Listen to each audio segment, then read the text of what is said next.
Okay, our first speaker is a man I met at the top of the arch. So I was working up there one day, and I'm a firm believer that God will always put the people you need in your path. And so I'm at the top of the arch one day. I'm thinking about this contest. I need to have it expand. I need more money. I need a local businessman to get involved in it. So I'm standing up there thinking that, and I asked God, send me that man. And the very next person who talked to me was our first speaker, Mr. Mike Munie.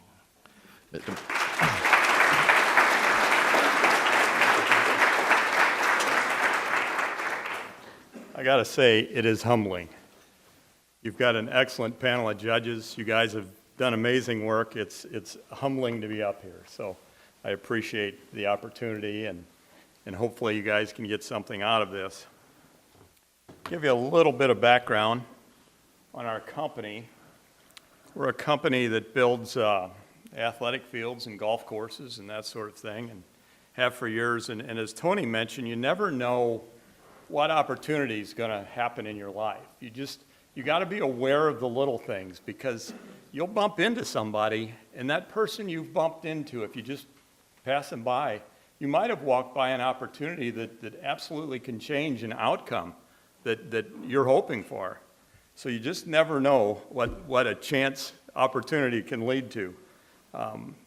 We were honored last year to help sponsor this and help get it off the ground. So it's been a great thing. Give you a little bit of personal background and company history. I'm going to start in my late 20s. In 1991, I was working for an engineering firm, and I was in charge of residential development, housing development, that sort of thing. And I'll never forget it. It's like it was yesterday. It was Memorial Day weekend of that year. I was golfing with my brother, and got done golfing, and I had what was called a bag phone. You guys have no idea what these things are, but they're like a shoebox, and they ran wire to an antenna outside, and if you had a good plan, you had about 45 minutes a month. So there was a message on that bag phone, and it was a life-changing message. The gentleman that owned the firm had asked one of my coworkers if he wanted to go to lunch, and as he asked him, he bent over.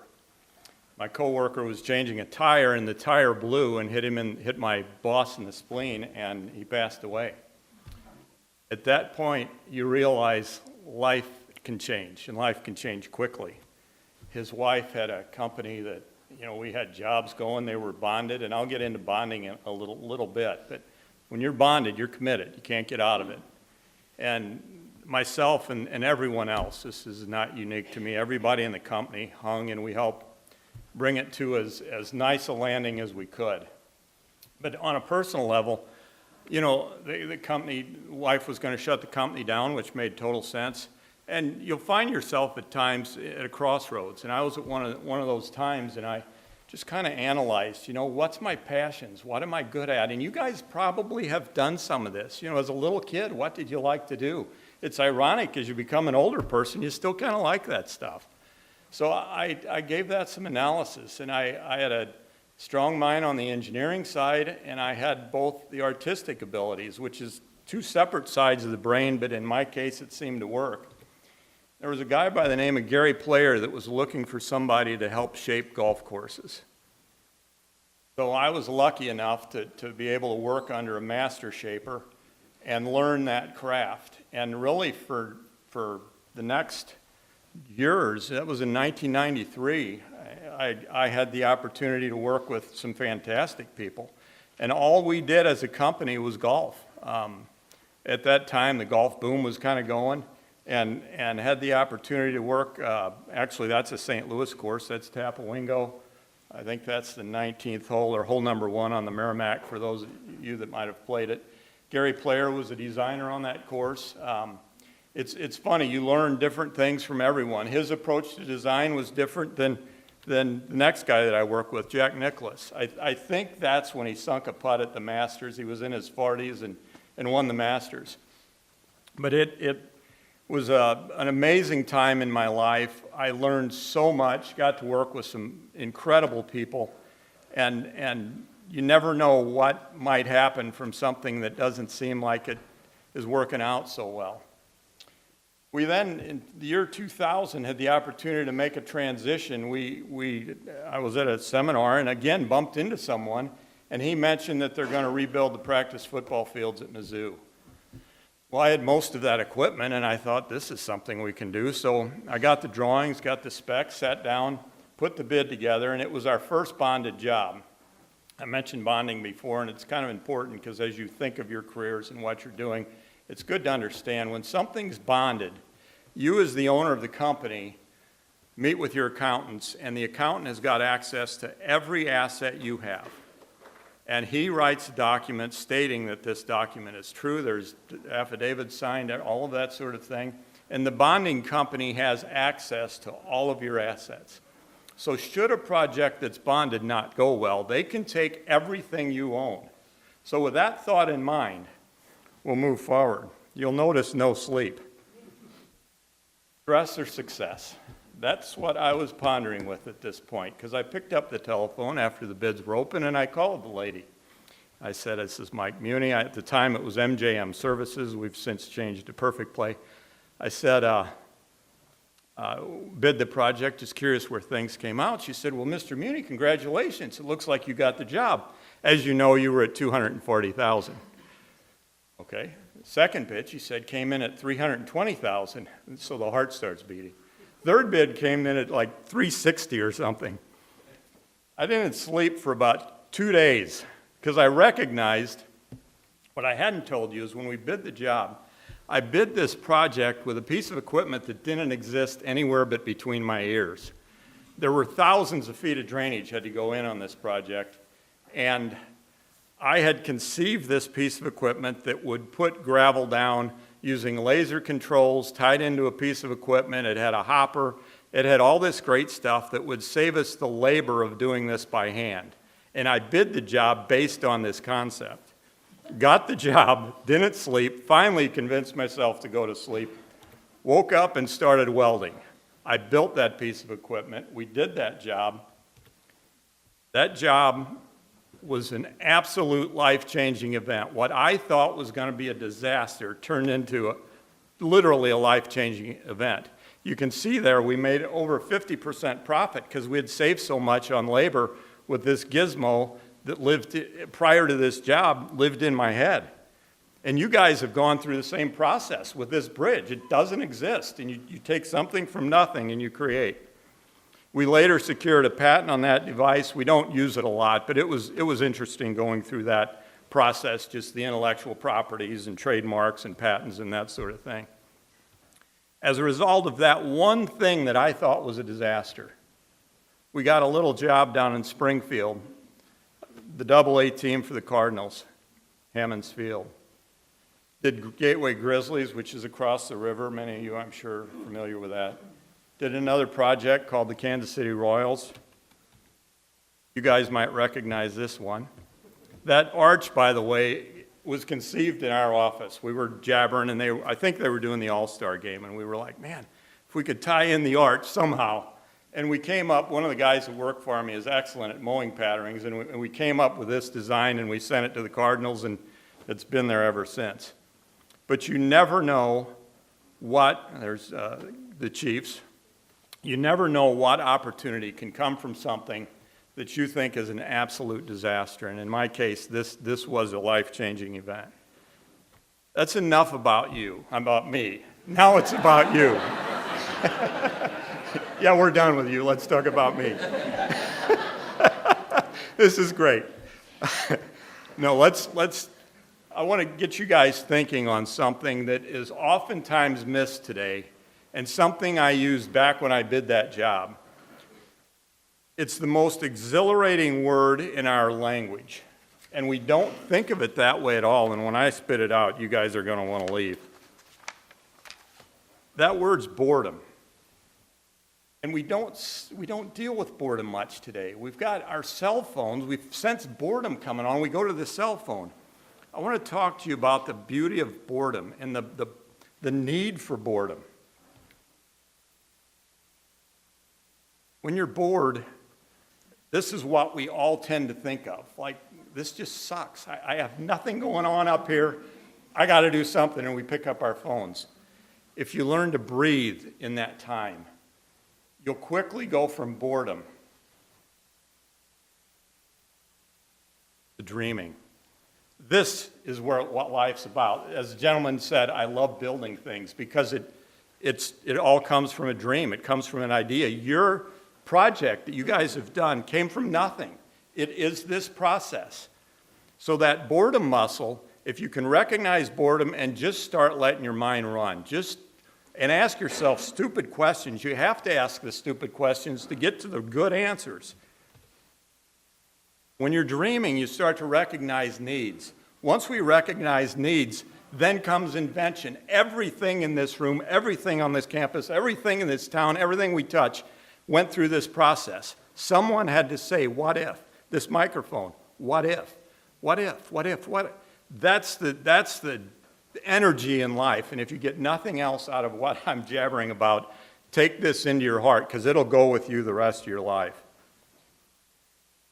You'll notice boredom dropped out.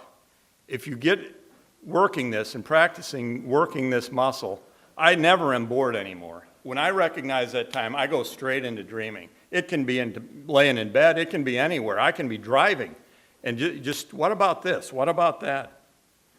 Be careful with these things because we don't get to exercise that muscle anymore. We grab our cell phone and it fills the gap. But be aware of this. Everything you look at on your cell phone, everything has been invented. There's not an original, uninvented thing that you'll look at on a cell phone that is going to pop up and you're going to say, there's my life, there's my future. The cell phone doesn't give us that. It takes away our ability to start tapping into that. So exercise that muscle. Dealing with failure. If you exercise this muscle, will you fail? Absolutely. Does it mean you're ruined? Absolutely not. Let's talk about a guy in the 1870s. We'll call him Tom. He had 2,774 failures. I think of this, 2,700. Most of us would quit at like 2. 2,700. This guy named Tom, who we all now know as Thomas Edison, on his 2,775th try, he invented the light bulb. There's fortitude. He just hung in there. He dealt with it. Overcoming obstacles. You guys did it in this competition. There's obstacles in everything. Let's talk about another guy by the name of Jim. At the time Jim was alive, there were crooked politicians and lobbyists. We don't have them today, but we'll just imagine back then. Back then, they had crooked politicians and lobbyists. And the lobbyists were funded by a very powerful group of business people that own the riverboat industry. I saw a program, it's probably been 10 years ago, and this was the basis of that program. So as I give you numbers, they're close. I'm not dead on, but they're close. One of the laws that had gotten passed is within a certain region of the river, the only place, if it could ever be done, and at the time it was figured it couldn't be because we didn't have the materials, but if it could ever be done, if there was a bridge built across the river, the only place a railroad could land was downtown St. Louis. How's that for lawmakers and politicians and lobbyists? Downtown St. Louis, knowing how are you going to put a railroad through downtown St. Louis? This guy named James Eads, figured it out. Then they got into a law based on pier, span, and height. I think it was 500 feet. I'm close, don't quote me on the number, but I think it was a 500-foot minimum span on a main span of a bridge, knowing at that time it couldn't be built because you would have had to use wood or you would have had to use iron. Iron is strong and compressive, but if we put it in a dynamic load, it's similar to glass. If we think of it, it doesn't have any of the resiliency that steel does. Somehow, and this is as much a mystery to me as anything, how did James Eads and Carnegie, who is the gentleman that figured out how to produce steel, how did those two even meet and get to know each other's heart, get to know each other? I was thinking through the design process. You know, today when we're designing, I'll put together a concept and send it to the engineer, and they'll do some drawings, and they'll zap it back, and in a matter of a day, you'll zap back or forth 2 or 3 ideas. These guys are living states apart. I got thinking the only way I could see doing that is where the person comes and you collaborate, and here's what my steel can do, what's your design, and you just work towards the center. But it's amazing when we look at that structure, the impact that that structure has today. As we see that structure, not only is it beautiful, if we look at that picture changed the world. It did change St. Louis, but it didn't change only St. Louis. It changed the world. And that's not often you can say something we can see and we can touch every day changed the world. The way, you think of a town. At the time, Laclede's Landing, we're all familiar with that. I think the buildings are, 7, 8 stories high, but the materials wouldn't allow them to get higher. Once they got steel and understood what they could do with steel and the flexibility, that became the gold right there. Let's practice dreaming. I know all you guys are tense. You got this competition coming up. Just take a breath. Let your shoulders down. Just relax for a minute. Let's work this muscle a little bit. Have you ever wondered, and as I was putting this together, I took 5 or 6 minutes and I just thought, stupid, what comes from, if you spin a rope around, what's that rope do? It hangs out, the inertia exceeds the gravity. And okay, what if we went big? What else spins? Well, the earth spins. What if we took the earth and tied a cable and sent it into space where there's less gravity? Would that same concept work? I'm thinking likely not, but let's just keep dreaming. Would that same concept work if you had enough cable out in the stratosphere to exceed the weight of gravity pulling down? Could we use an elevator to go into space rather than use a spaceship? I don't know the answer. You guys will come up with it. But these questions, this is the dreaming process. Lakes, we've got an aquatics division. We take care of lakes and beautify lakes. But the algae is fed on phosphorus.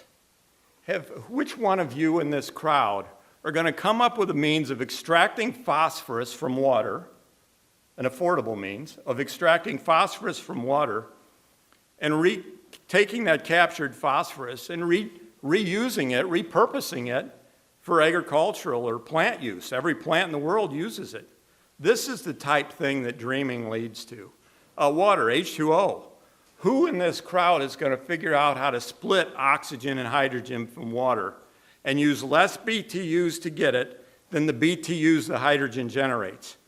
This is what dreaming is. And one of you in your career could well come up with that technology, which would be world-changing. It's the Eads Bridge of thoughts. Your generation is likely the first generation that's going to have to invent, now run with me here because I might screw this up. You're going to have to invent inventions to protect us from inventions that invent themselves. Did any of that make sense? I see heads, good, thank you. We've got AI now, but we're leading, and we've got people on this board that could get up here and give a dissertation. I'm on the outside edges, but we've got AI, which takes our algorithms and studies kind of how we come to decisions. But we're quickly working to GI, general intelligence. I encourage all of you to be thinking, in my mind, and I could be wrong, but if we don't build an unyieldable ethic into this technology, we could quickly build something that could be very damaging to us. So that's something, as you think, what does an unyielding ethic mean? What does that, and I would suggest in your analysis of that, you look at things that have been right and wrong for hundreds of years, thousands of years, go to truisms that don't change. And I think that could help us as we start developing these things. The most valuable thing in this room is your potential. And I got to be careful as I say that. I understand the depth of those words because I'm old. When I was your age and I would hear that, it would be like the Charlie Brown teacher where you hear the wah, wah, wah. But work with me, just breathe a little bit, and you'll start to understand that all of those untapped ideas that lie between your ears are absolutely the most valuable resource this world owns. Not this room, not this town, this world. You guys, someone in this room will come up with an idea that will change existence for all of us. I'm confident of it. You guys have this mind, this interest. You're in a competition. a great competition. So I just want to encourage you in your potential. And don't ever feel, work with people you're safe with, and don't ever think the cell phone sets who you are. Everybody and the stuff that's on the cell phone shows the best of them. They never show the worst of them. And the rest of us feel like we're not quite equal. They're somehow better, so I better just keep it quiet. Don't believe any of it. Breathe. Let your mind run, let your mind wander, and you're going to come up with absolutely wonderful things in your life. I thank you all, and I thank you for allowing me this opportunity. Tony, what a great thing you guys have going.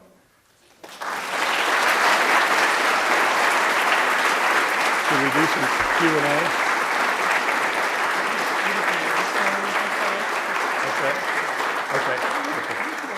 Okay. Does anyone have any quick thoughts or questions? Anything that comes to mind? Good, we're safe. Uh-oh, we're not safe. The invention you created, did you name it? I didn't. You didn't name it? I didn't. Okay. No. I think there was, on the patent, I think there was a title, but I don't specifically remember. It was a long title. Okay. Yeah. Thank you.